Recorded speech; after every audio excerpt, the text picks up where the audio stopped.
Glória a Deus, quero convidar vocês a abrir a Bíblia em Lucas capítulo 15, vamos ler do versículo 1 ao versículo 24.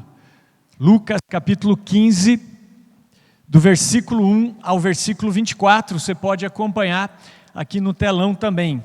Diz assim a palavra de Deus: E chegavam-se a ele todos os publicanos e pecadores para o ouvir. E os fariseus e os escribas murmuravam dizendo: Este recebe pecadores e come com eles. E ele lhes propôs esta parábola dizendo: Que homem dentre vós, tendo 100 ovelhas e perdendo uma delas, não deixa no deserto as 99 e vai após a perdida até que venha achá-la? E achando-a, põe sobre os seus ombros jubiloso. E chegando a casa, convoca os amigos e vizinhos, dizendo-lhes: Alegrai-vos comigo, porque já achei a minha ovelha perdida. Digo-vos que assim haverá alegria no céu por um pecador que se arrepende, mais do que por 99 justos que não necessitam de arrependimento. O qual a mulher que tendo 10 dracmas, se perder uma dracma, não acende a candeia e varre a casa e busca com diligência até a achar, e achando-a, convoca as amigas e vizinhas, dizendo: Alegrai-vos comigo, porque já achei a dracma perdida. Assim vos digo que há alegria diante dos anjos de Deus por um pecador que se arrepende. E disse: Um certo homem tinha 2 filhos, e o mais moço deles disse ao pai: Pai, dá-me a parte dos bens que me pertence. E ele repartiu por eles a fazenda. E poucos dias depois, o filho mais novo, ajuntando tudo, partiu para uma terra longínqua, e ali desperdiçou os seus bens, vivendo dissolutamente.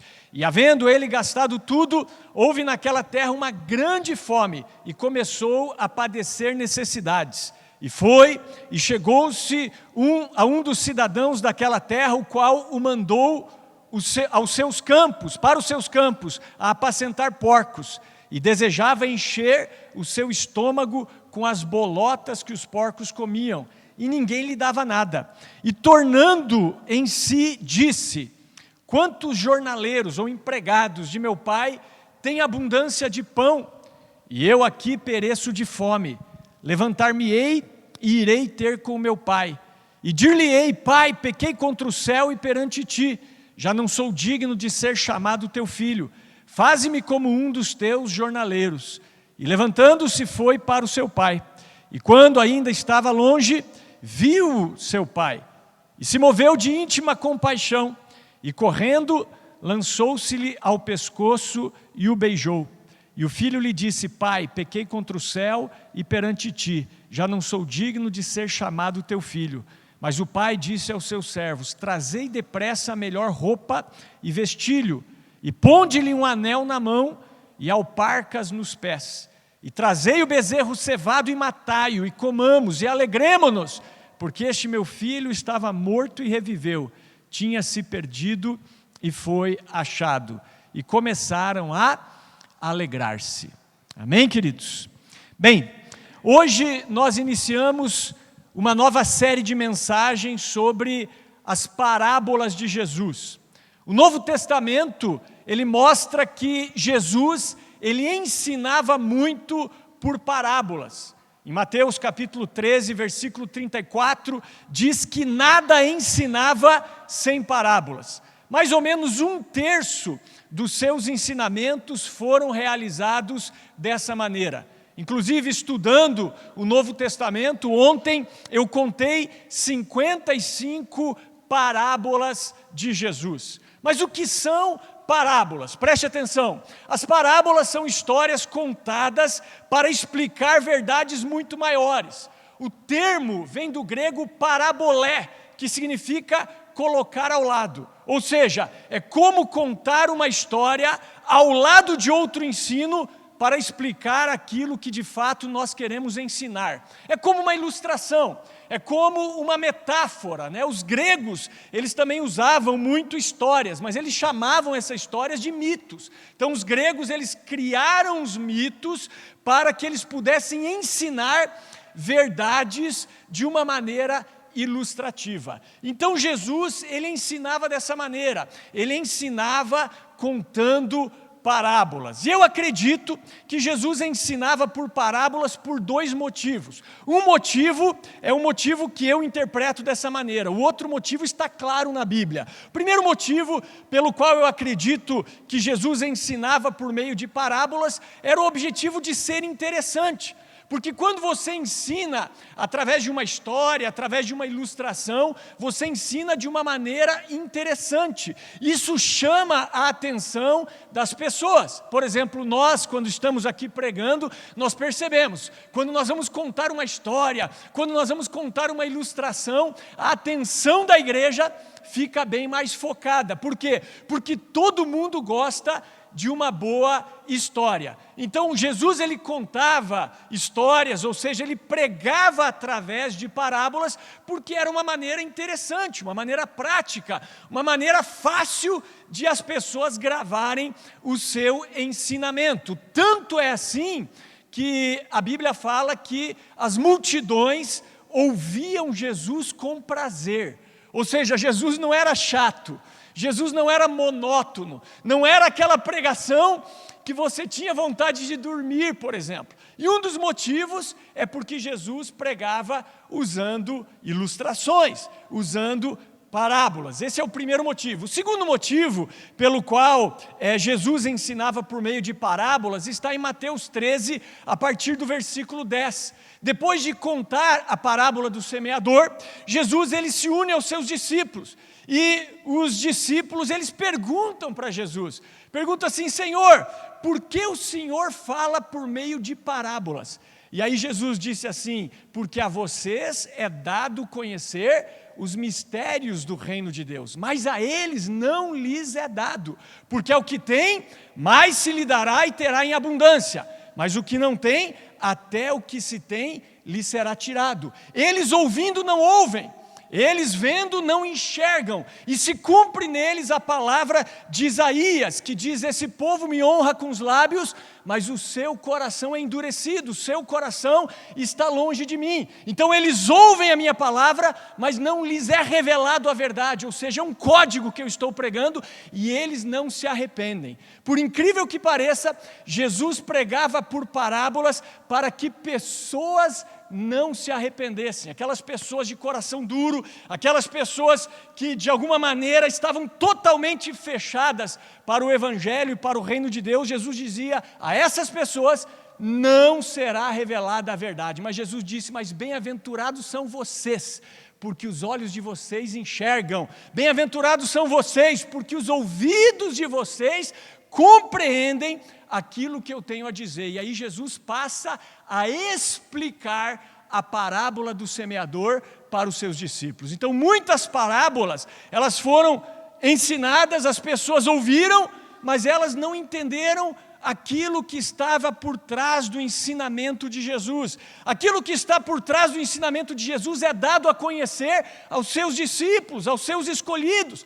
Então, se você é uma pessoa que teve os olhos abertos, os ouvidos abertos, e você compreende os mistérios do reino de Deus, você é uma pessoa bem-aventurada. É isso que Jesus está dizendo. Então, dessa forma, nós vamos hoje analisar 3 parábolas de Jesus, essas 3 parábolas que eu li para vocês.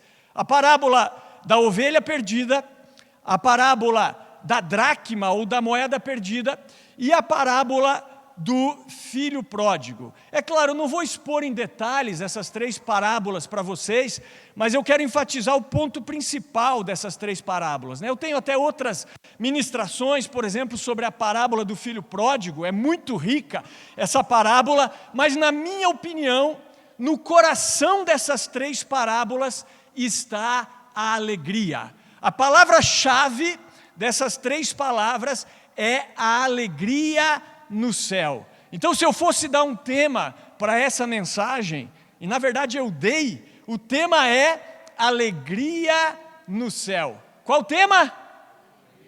Isso, alegria no céu. Então nós acabamos de ler 3 parábolas, 3 histórias. Cada história fala de algo perdido que foi encontrado. A primeira fala de uma ovelha perdida, a segunda fala sobre uma moeda perdida, e a terceira fala sobre um filho perdido. No final de cada história, Jesus descreve uma festa, uma comemoração. O pastor prepara uma festa por causa da ovelha perdida, agora encontrada. A dona de casa prepara uma festa por causa da moeda perdida, que foi achada. E o pai prepara uma festa em homenagem ao seu filho que esteve perdido, que esteve fora da sua casa e retornou, ou seja, o seu filho foi encontrado. Então, 3 parábolas, cada uma com a sua festa.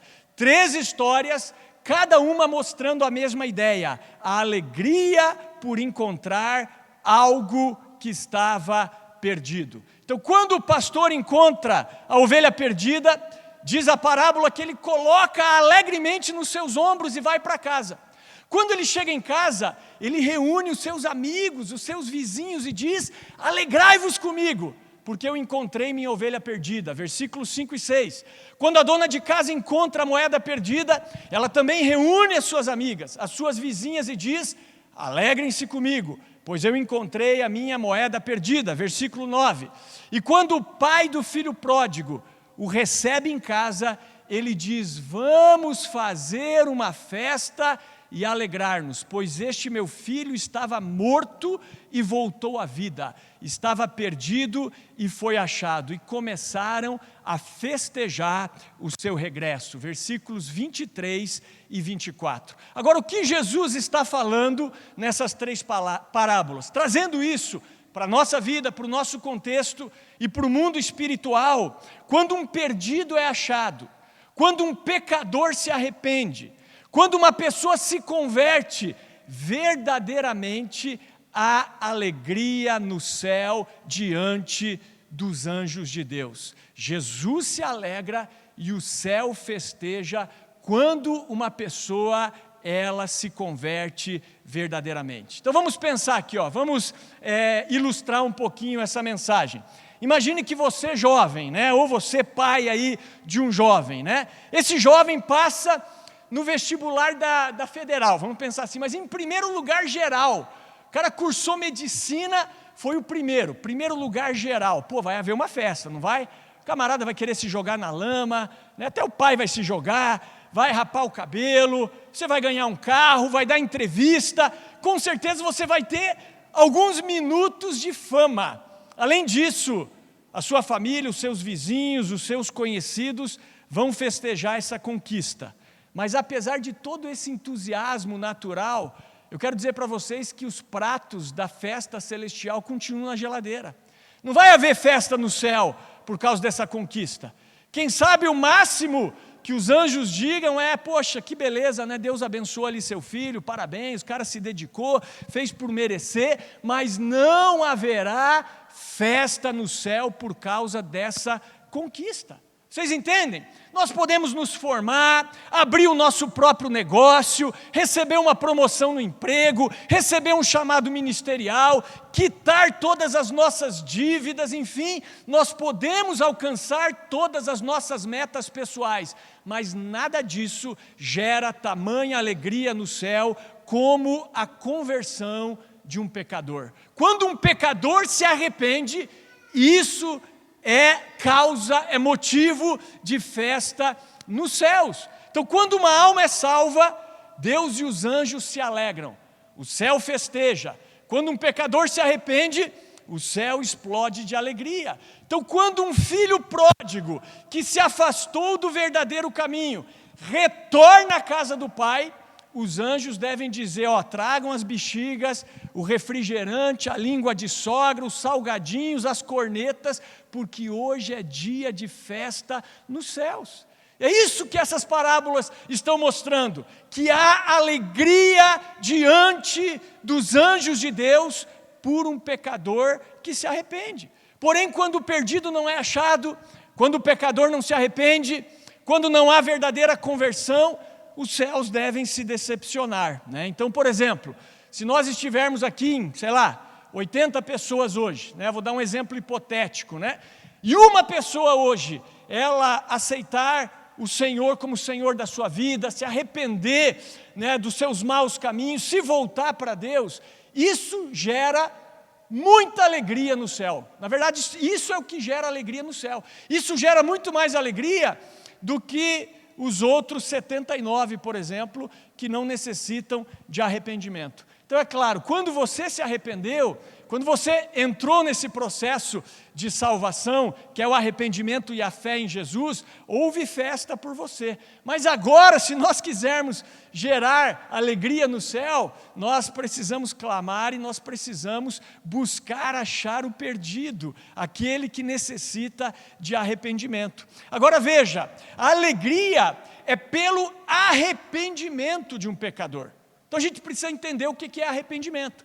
Então a alegria no céu por um pecador que se arrepende. Então o que é arrependimento, pastor Peter? Arrependimento vem do grego metanoia.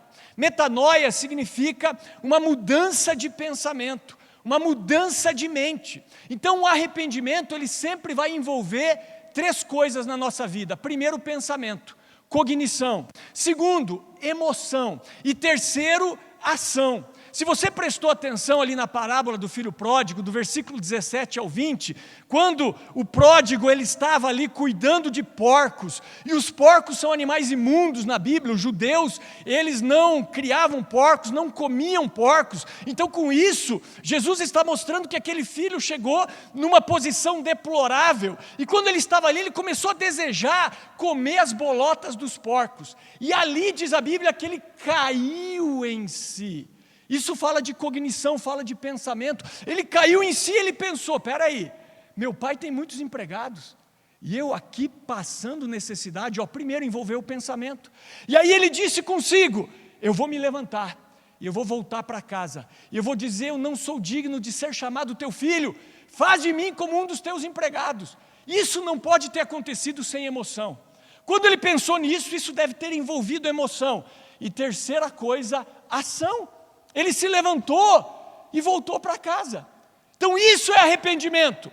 É algo que muda a minha mente. Eu mudo a minha maneira de pensar. Segundo lugar, gera uma emoção muito grande a ponto de eu dizer, eu não quero mais ter esse tipo de vida, esse estilo de vida. E terceira coisa, eu retorno, ou seja, o pródigo se levantou e retornou à casa do pai. Então isso é arrependimento. E queridos, todos nós precisamos nos arrepender. Na verdade eu tenho percebido isso, eu tenho percebido que a igreja é um campo missionário. A igreja ela é formada por várias pessoas que ainda não se converteram, que ainda não passaram por essa metanoia, que ainda não se arrependeram. São pessoas religiosas, são pessoas que até entenderam cognitivamente o plano de salvação, e elas dizem, eu não quero ir para o inferno, mas de fato nunca se arrependeram, porque não fizeram o caminho de volta, não se converteram, não tiveram as suas vidas transformadas. Então a igreja é um campo missionário, e aonde eu quero começar a evangelizar é na igreja. E eu quero perguntar se você passou por um verdadeiro arrependimento. Por exemplo, se hoje acabasse os seus dias aqui na terra, você tem certeza de salvação? Tenho, pastor, eu sou bom, nunca matei ninguém, sou honesto, saiba, isso não te leva para o céu. A sua bondade não tem poder de te salvar, porque essa bondade humana é trapo de imundícia para Deus, diz a palavra. É trapo de imundícia. A palavra de Deus diz que não há um justo, nenhum sequer. Todos pecaram e destituídos estão da glória de Deus. Então não existe salvação de nenhuma outra maneira. É somente pela fé e através de um verdadeiro arrependimento. Eu preciso me arrepender e eu preciso crer na obra da cruz. Sem arrependimento não vai haver a remissão do meu pecado, não vai haver metanoia, não vai haver uma conversão verdadeira, irmãos. Então saiba, você não é bom, você é pior do que você imagina, e eu também. Se não fosse o sangue, a graça do Senhor Jesus, misericórdia, só você olhar para dentro de você, né? Você pode não ser um bandido, você pode não ser um adúltero, você não pode não ser um idólatra, você pode não ter comportamentos aparentes pecaminosos, mas comece a analisar os teus pensamentos. Por exemplo, Jesus falou que aquele que olhar para uma mulher com intenção impura, no seu coração já adulterou com ela. Quem aqui pode dizer que nunca teve um pensamento impuro? Quem aqui pode dizer que a inveja nunca brotou no seu coração? Quem aqui pode dizer que em algum momento nunca cometeu uma falha na área de mentira, por exemplo? Só estou falando as coisas light, mas vamos mais longe. Quem aqui vive de fato o primeiro mandamento? Amarás o Senhor teu Deus de todo o teu coração, de toda a tua alma, com todas as tuas forças e de todo o teu entendimento. Aqui já grande parte das pessoas na igreja falhariam, porque as pessoas às vezes estão na igreja por interesses secundários. Elas querem as mãos de Deus, querem a bênção de Deus, querem a prosperidade que alguns pregadores da teologia da prosperidade prometem, mas querem Deus de fato? Jesus falou: se alguém vem a mim, negue-se a si mesmo. Tome a sua cruz dia após dia e siga-me. Você quer ser meu discípulo? Esse é o caminho. Esse é o caminho. Esse é o caminho. Pastor Peter, mas se você pregar isso, metade da igreja vai sair. Não tem problema. Se uma pessoa sair da igreja porque eu estou pregando o evangelho, é porque essa pessoa não é convertida. Então o que Deus quer? Deus quer o seu coração. Foi o que aconteceu. O pródigo, ele cai em si, ele se emociona e ele diz: não, eu tenho que voltar, meu pai tem empregados lá bem tratados, e eu aqui padecendo necessidade, e teve ação, ele voltou para a casa do pai. Então isso é arrependimento, e o arrependimento, como eu falei, é a base para a salvação. O Novo Testamento começa a sua pregação com arrependimento. Na verdade, o batismo de João Batista era o batismo de arrependimento. Arrependei-vos, porque é chegado o reino dos céus. Essa era a pregação de João Batista, a primeira pregação do Novo Testamento. A primeira pregação de Jesus foi: arrependei-vos e crede no Evangelho, Marcos 1,15. A primeira pregação da igreja foi o arrependimento, Atos 2,38. Quando Pedro e os demais apóstolos foram batizados pelo Espírito Santo, e aí ele começou a pregar, os varões ali disseram: o que a gente faz então para ser salvo? Primeira coisa que Pedro fala: se arrependam. Se arrependam e creiam naquele que vocês crucificaram, o Senhor Jesus. Então, quando isso acontece, o céu se alegra. Eu imagino a alegria no céu quando Pedro, cheio do Espírito Santo, pregou e 3.000 almas receberam a palavra de Deus e foram batizadas nas águas. Então, se aqui nesses textos, nessas histórias, nessas parábolas, a Bíblia fala que a festa nos céus, por um pecador que se arrepende, imagine 3.000 no mesmo dia, irmão?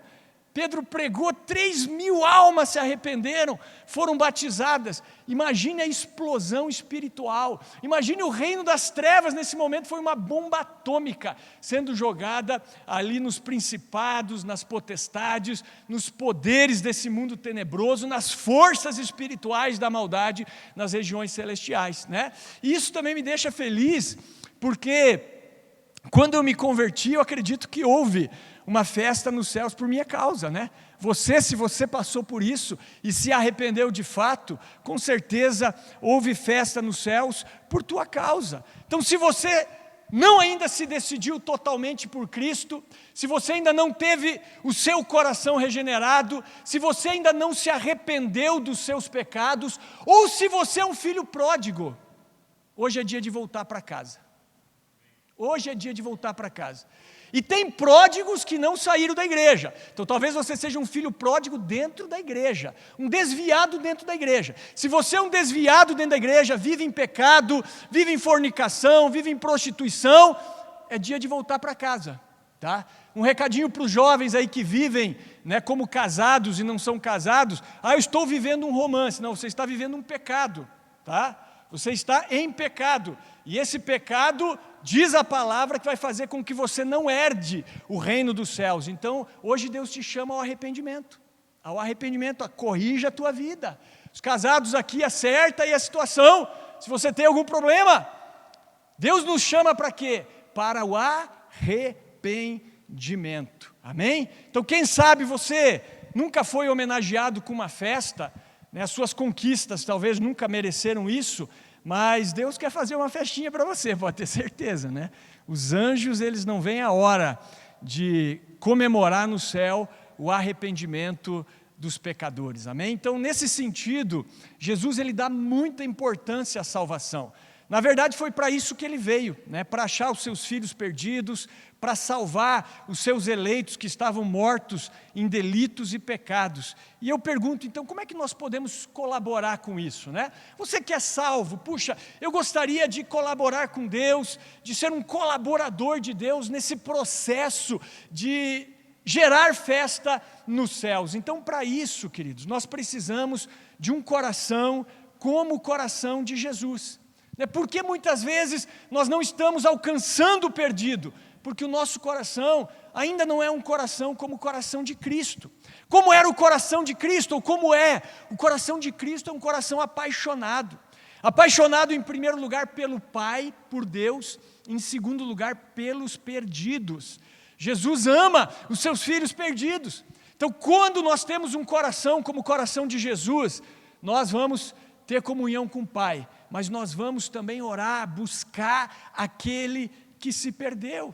Amém? Se você prestar atenção no ministério de Jesus, tudo que Jesus fazia visava em primeiro lugar salvação e depois a transformação dessas pessoas que foram salvas. Então todas as curas, todos os milagres, todas as pregações, todos os dons que ele manifestou visavam glorificar a Deus, salvar pessoas e transformá-las. Então mesmo quando ele estava sozinho ali com os 12, tudo que ele fazia visava trabalhar, desenvolver a salvação daqueles que já o haviam aceitado como Salvador. Então Jesus não curava somente o físico das pessoas, mas também a alma. As suas curas eram acompanhadas de salvação. Então quando nós ministramos, nós temos que ter esse alvo, adorar a Deus em primeiro lugar, mas em segundo lugar, ganhar vidas, transformar pessoas pelo poder do Espírito Santo. Então esse era o coração de Jesus, um coração missionário, um coração evangelista, sempre pronto para anunciar a palavra, sempre em busca de um pródigo, sempre em busca de uma ovelha perdida, de uma dracma que se perdeu.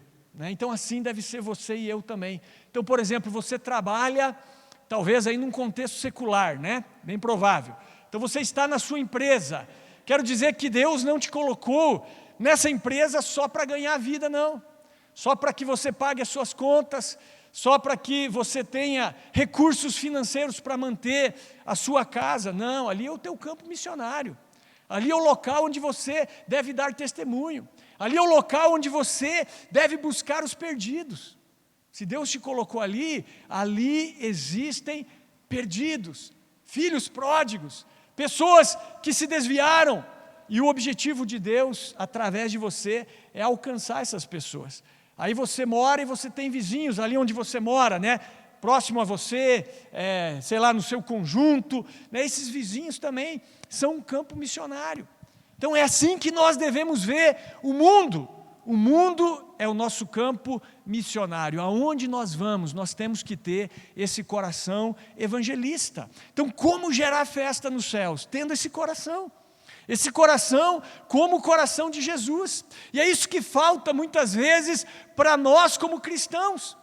Nós encaramos o dia a dia, a nossa vida, de uma maneira descuidada, E a gente pensa, eu estou aqui no trabalho e é porque é a maneira que Deus usa para que eu ganhe a vida. Não, não é só isso, não. Isso também, mas não é só isso. Então Jesus, ele tinha isso no seu coração. Ele tinha, em primeiro lugar, prazer de estar com o Pai, de se relacionar com o Pai. Em segundo lugar, ele era uma pessoa que evangelizava, uma pessoa apaixonada por aqueles que estavam perdidos. Por isso que Jesus ele disse assim, Marcos 8,38, porque qualquer que nesta geração adúltera e pecadora se envergonhar de mim, das minhas palavras, também o Filho do Homem se envergonhará dele quando vier na glória de seu Pai com seus santos anjos. Então, você está ali no seu trabalho e ninguém sabe que você é crente, por exemplo. Opa, algum problema. As pessoas precisam saber que você é um servo de Deus, por exemplo. Enfim, você está dando testemunho. Se você falar que é cristão, as pessoas vão se escandalizar ou elas vão falar, pô, você é um exemplo mesmo. Você é uma pessoa que vive aquilo que você prega. Então, onde você está é o seu campo missionário, né? E nós precisamos anunciar a palavra não só através da nossa vida, mas através de palavras também, tá? Eu tenho algo que eu sou contra, irmãos, essa história de anuncie o evangelho e, se preciso, use palavras, né? Claro, você tem que anunciar o evangelho através do seu testemunho, mas você tem que usar palavras, né? A pregação do evangelho, ela é através de palavras, né? A semente é a palavra, Se eu não falar, as coisas não vão ser completas. Então você tem que dar testemunho para ter autoridade, mas você precisa falar, você precisa chamar pessoas ao arrependimento, né? Como aquela passagem de Ezequiel, capítulo 3, a partir do versículo 17, quando Deus diz para Ezequiel que Deus fez dele um atalaia para a casa de Israel. O que era um atalaia? Um atalaia era uma pessoa que ficava nas muralhas das cidades e ela precisava emitir um sinal.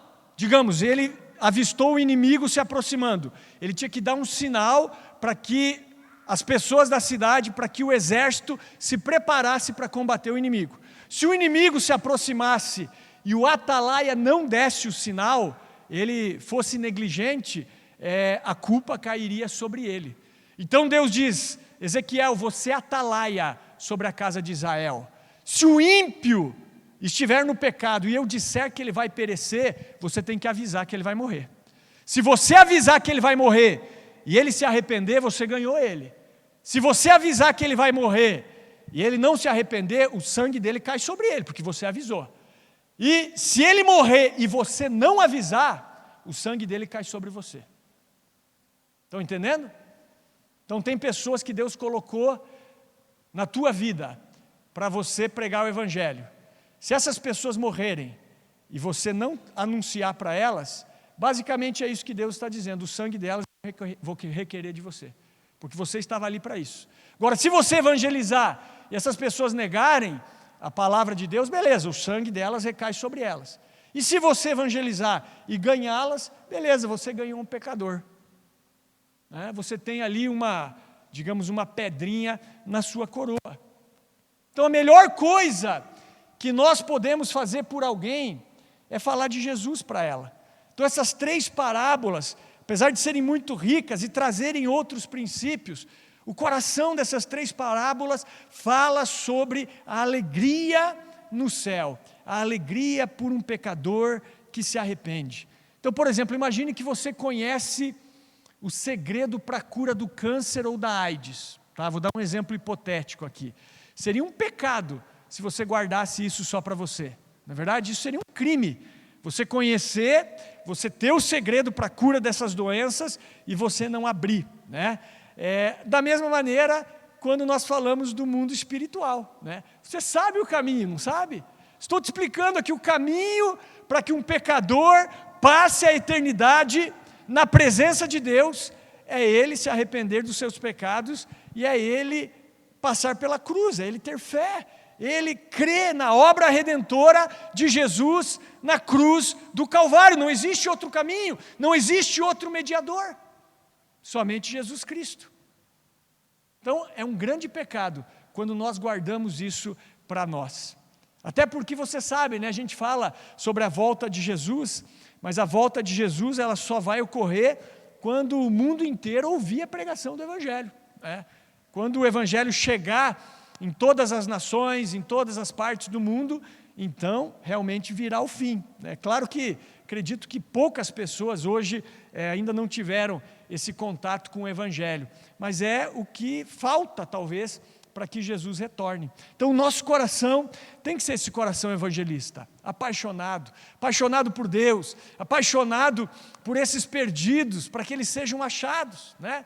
Eu gosto muito, sempre que eu falo de evangelismo, eu sempre me lembro, né, dessa história do Rick Warren no livro Uma Vida com Propósitos, quando ele fala ali, né, que você foi criado para evangelizar, para ganhar almas para Cristo, e ele conta a história do pai dele, né? O pai dele foi pastor durante muitos anos, abriu várias pequenas igrejas ali nos Estados Unidos, se não me engano, cerca de 150 igrejas, e o pai dele, certa vez, no leito de morte, ele começou a se agitar, E ele dizia assim: eu preciso levar mais um para Jesus, eu preciso levar mais um para Jesus, eu preciso levar mais um para Jesus. E ele foi segurando ali o pai dele, para que não caísse do leito.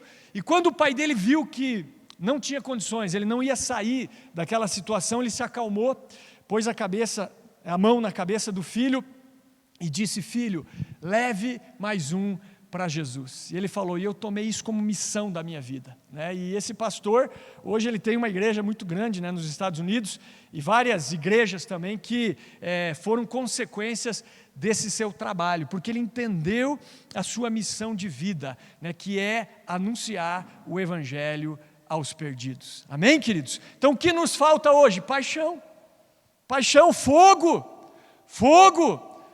no nosso coração, né? O cristão tem que ter fogo no coração e tem que ter calma na mente, né? A mente nossa tem que ser fria para saber fazer as coisas da maneira certa, mas o nosso coração tem que queimar. Até tem uma frase do Richard Haldane que ele diz assim: não pode ser cristão o homem que não se preocupa com a salvação dos outros. Então Jesus quer nos dar esse coração como o dele, cheio de amor, um coração evangelista, um coração como o de Cristo. Então eu repito, algumas vezes nós estamos vivendo num estado de tanta paz, que isso se torna apatia, indiferença, deixamos de nos preocupar com as necessidades do mundo, né? E aí vem um evangelho aí que prega para você, né, se preocupar só com você, né, com as suas coisas, né? Enfim, não, a gente tem que se preocupar com o mundo, né? O nosso coração tem que queimar pelos perdidos. Por isso que nós precisamos estar com Deus, face a face com Ele. Mas pastor, eu não sei pregar, pastor, eu não sou evangelista. Queridos, falar de Jesus é falar de uma experiência de amor. Você não gosta de falar sobre algo que você ama? Pensa aí num assunto que quando entra nesse assunto, o negócio flui com você. É porque você gosta disso. É algo pelo qual talvez você seja apaixonado, né? É isso, né? Então você gosta de algumas coisas e quando você vê, você está falando nisso, porque a boca fala do quê? Do que está cheio o coração. Então se o meu coração está cheio de Deus, cheio da palavra, eu vou querer falar disso, eu vou anunciar Jesus. Se encha dele, né? Fale de Jesus como uma experiência de amor, né? Falar de Jesus é falar de uma experiência de amor, né? Falar de alguém que você ama, de alguém que te transformou. Então esse é o primeiro segredo, para que nós possamos contribuir com Deus nesse processo de gerar alegria no céu. Termos um coração como o de Cristo, um coração cheio de amor, da sua presença, um coração que ama o perdido e se alegra com a sua salvação. Nós vemos que Jesus, ele amava estar com o perdido, né? Ele até disse: pois o Filho do Homem veio buscar e salvar o que se havia perdido.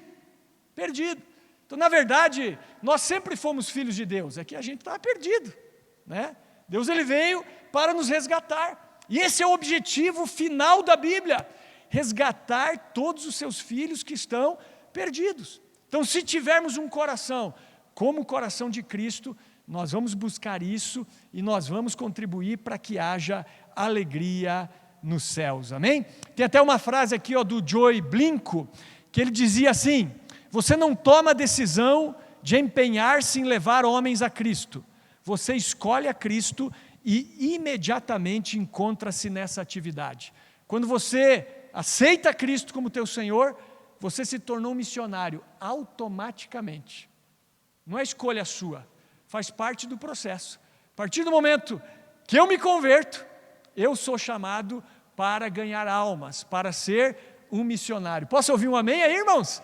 Então nós temos um negócio na terra, e esse negócio é ganhar almas. Se quisermos gerar festa nos céus, nós precisamos desse coração como o coração de Cristo. E é isso que faz a diferença, né, na vida dos homens que conquistam almas para Cristo, né? Eu também sempre falei aqui daquele livro Heróis da Fé.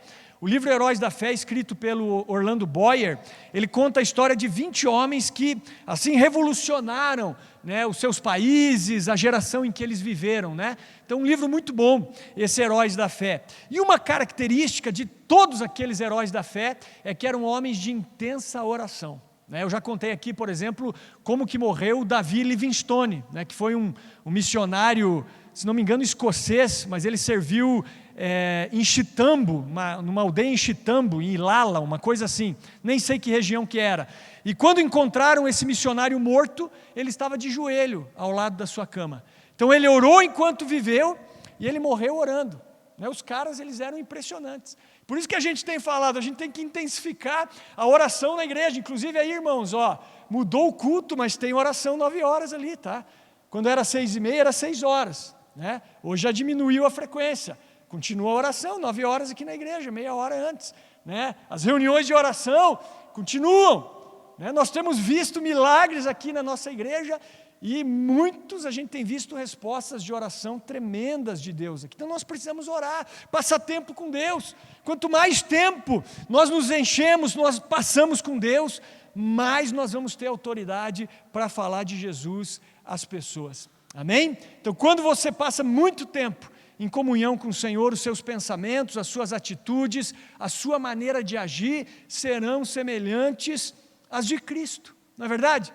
Passa tempo com Cristo, daqui a pouco você está pensando como Ele, agindo como Ele, porque a tua mente está sendo transformada. Quer ver, os discípulos de Jesus, olha só, quando Jesus foi preso, momentos antes da crucificação, você sabe que Pedro negou Jesus 3 vezes, Então, por exemplo, quando ele negou a primeira vez, uma mulher olhou para ele e disse assim: você também estava com Jesus o Galileu. E ele negou. Aí momentos depois, ele foi para um outro lugar. Aí outra mulher disse: este homem estava com Jesus, o Nazareno.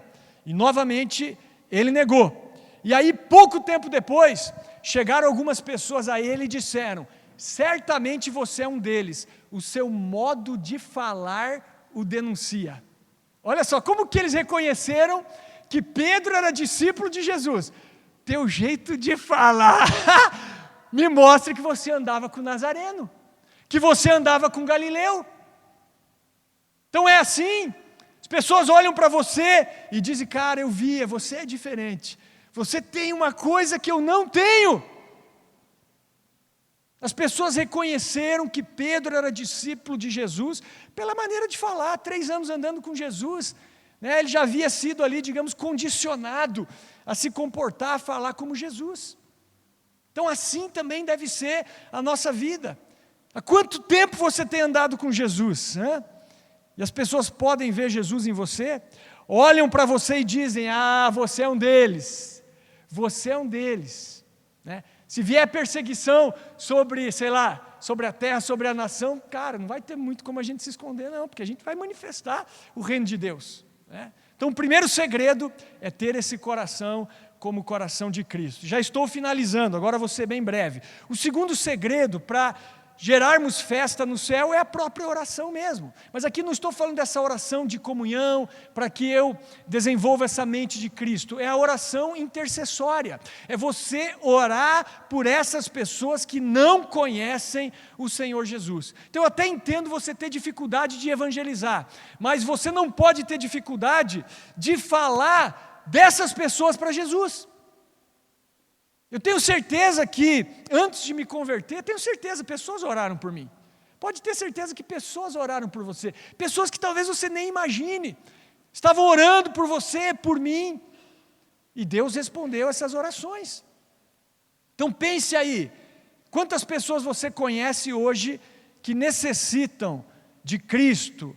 Se morressem hoje, iriam para o inferno. Estariam perdidos. Iriam para o inferno, irmão. O inferno é real, Nós como pastores, às vezes nós passamos situações difíceis, porque chamam a gente para alguns velórios, A gente não sabe como é que foi a vida da pessoa às vezes, A gente tem que pregar para o vivo daí. Mas falar descansou, será que descansou? Se não passou pela cruz, não descansou. Na verdade, como o pastor Alegria falou semana passada, são poucos os que se salvam, A porta é estreita, o caminho é apertado, E são poucos os que encontram. Então às vezes é muito difícil, É muito bom quando você vai no velório de um cara que fala: esse aqui a gente tem certeza, Esse aqui morreu no Senhor, glória a Deus, É muito bom. Mas tem gente que a gente não sabe não, irmão. Só Deus sabe, Então hoje o desafio para você é esse, Ore por pessoas. Ore por pessoas que necessitam de salvação. E traga essas pessoas para a presença de Jesus. Olha só, eu falei de Pedro aqui, né? Pedro pregou, e na primeira pregação dele, ali em Atos dos Apóstolos, 3.000 pessoas se converteram. Mas sabe quem levou Pedro para Jesus? Poucas pessoas sabem, foi o irmão dele, André. Primeiro a ter contato com Jesus foi André. Olha só, vamos ler, João capítulo 1, versículos 40 a 42, e nós finalizamos aqui. André, irmão de Simão Pedro, era um dos 2 homens que tinham ouvido João falar a respeito de Jesus e o haviam seguido. André foi e achou primeiro seu irmão e disse: achamos o Messias. Messias quer dizer Cristo. Então André levou o seu irmão a Jesus. Amém? André levou o seu irmão a Jesus. Então presta atenção. Você já ouviu alguma pregação sobre o apóstolo André aqui ou não? Eu nunca ouvi. Talvez você nem sabe que existia um discípulo de Jesus que se chamava André, mas tinha. Nunca ouvi uma pregação sobre André, nem eu nunca parei para estudar sobre a vida de André. Mas André ganhou o cara que foi uma das colunas da igreja, que na primeira pregação, 3.000 almas se converteram. Então talvez você não tenha um grande destaque na igreja e no reino dos céus, mas sabe aquela pessoa que às vezes você vai ganhar, aquela pessoa pode ter. É verdade. Às vezes um professor ali da escolinha dominical, né, prega para uma criança, a criança é tocada ali, né, ninguém sabe do que aconteceu ali, né, mas aquela criança pode se tornar, né, um grande homem de Deus, uma grande mulher de Deus. E aí, será que André não tem galardão por isso? Talvez o cara nasceu só para isso, para levar o irmão dele para Jesus, e fez bem feito, Então hoje eu quero lançar esse desafio, de nós orarmos por pessoas, pela salvação de pessoas, né, para que você também fale do amor de Deus para essas pessoas, né, do Evangelho, na verdade. Inclusive, ali no fundo, você que não pegou, nós temos um livreto que a igreja comprou, um livreto de evangelismo chamado O Evangelho de Jesus, do Paul Washer, para que você tenha, digamos assim, mais sabedoria no evangelismo. Se você não pegou, pega ali, está ali no fundo, tá? É gratuito, um livretinho fino, você vai entender bem o Evangelho, vai fazer uma autorreflexão se você está na fé e vai poder também pregar o Evangelho com mais sabedoria. Amém, queridos? Então fica essa dica para vocês também. Quero convidar você a ficar de pé, chamar os irmãos do louvor aqui à frente. Nós vamos